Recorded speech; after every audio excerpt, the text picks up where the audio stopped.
Ah, you are all here. Good, then perhaps I may introduce myself. I am Sherlock McClue, and you are fortunate to enjoy my presence here this evening, given the events that have transpired. You are gathered, as I understand the situation, to celebrate the engagement of Miss Agatha Eton-Hogg to Mr. Bunny Mandelson. That, of course, may yet happen, but in the meantime, we have this tragedy to deal with. I am sure the salient facts are known to you all. The body of Mellors, the butler to Sir Douglas Eton-Hogg, was found an hour ago lying in his own bed. There is a bullet wound in his head. Beside him on the bed was a note saying, "I have seen too much and can take no more. I must end it all." You might think that this was a suicide note. I could not possibly comment. It may well have been intended for some other purpose. Until I have analysed it carefully, I can say no more. But I can say that this was no suicide. The deceased man was left-handed, but the bullet entry wound is on the right side of his head. It entered just below the jawbone and went back and to the left, back and to the left. Whatever else may emerge, one thing is certain: Mr. Mellors was murdered. So, I have now interviewed all the servants and ruled them out of my inquiries. Furthermore, the window in Mellors' room was painted shut. No one could have entered that way. I have, in short, eliminated the impossible. And when one has done that, whatever remains, however improbable, must be the truth. You, ladies and gentlemen, are what remains. One of you killed the butler Mellors. That, however unpalatable, is the truth. And I shall find the truth here, have no doubt of that. And while I contemplate the question of who killed the butler, perhaps you had better do the same. I think this will be a three-pipe problem. If you'll please excuse me, I shall retire to cogitate and enjoy my shag.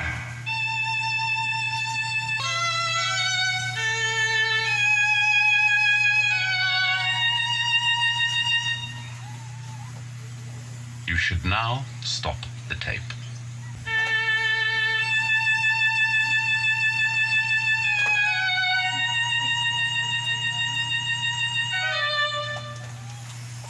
You find me fiddling again. Now, what have we discovered?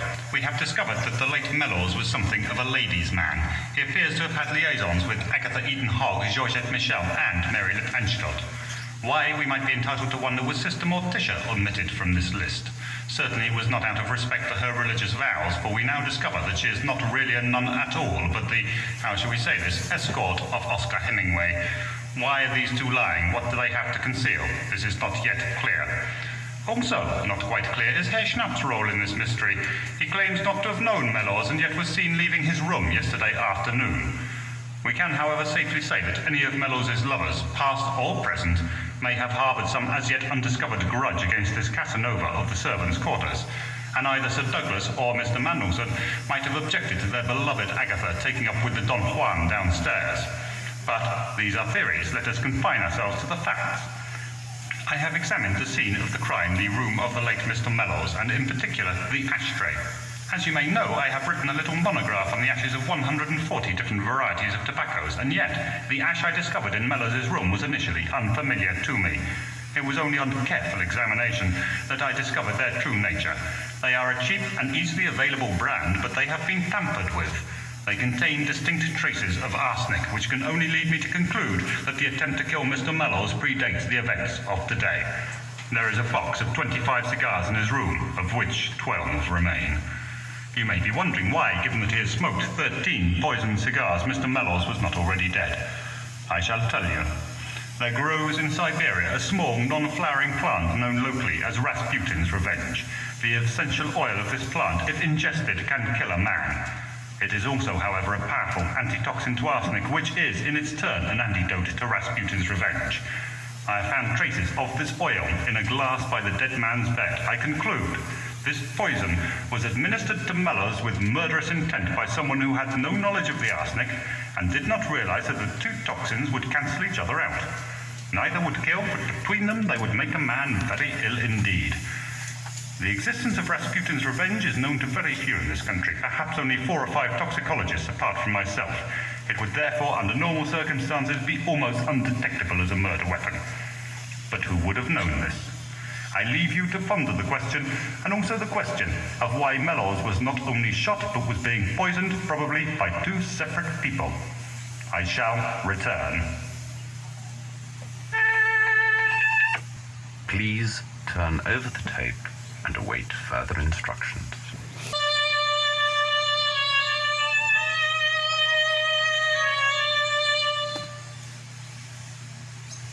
Progress, Watson. We make progress. We have now the evidence of a servant in a neighbouring house that she heard what sounded like a gunshot at precisely 6:06 this evening.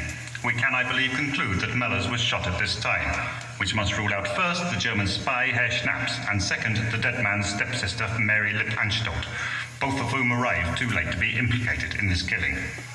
Fraulein Lipp-Anstalt's relationship to the late Mr. Mellors, however, may be of supreme relevance here. Let me recap.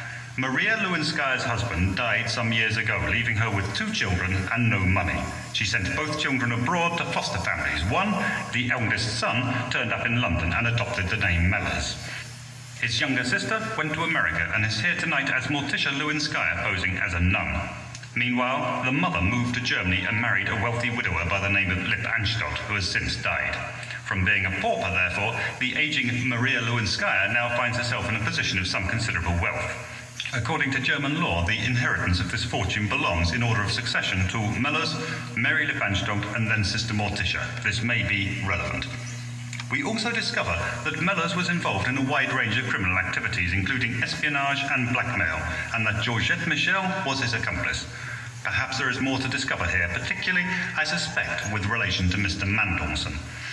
Furthermore, we find out that although Mellors had been shot, earlier attempts have been made on his life by both Sir Douglas Eton-Hogg and Georgette Michel, though their efforts at poisoning him with arsenic and Rasputin's revenge have cancelled each other out.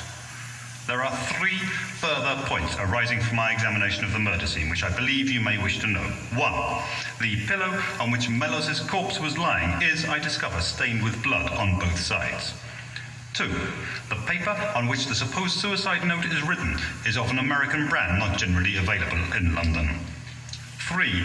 The bullet in Mellors' head is of a different caliber to the revolver in his hand. We do not yet have the weapon with which he was shot. It is time for the 3rd and final pipe of this 3-pipe problem. I shall retire with my shag and return when I have emptied my pouch.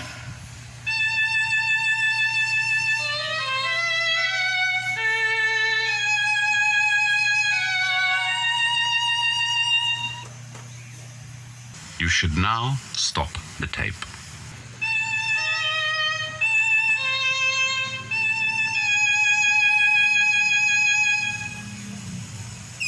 It is elementary, my dear Watson, elementary.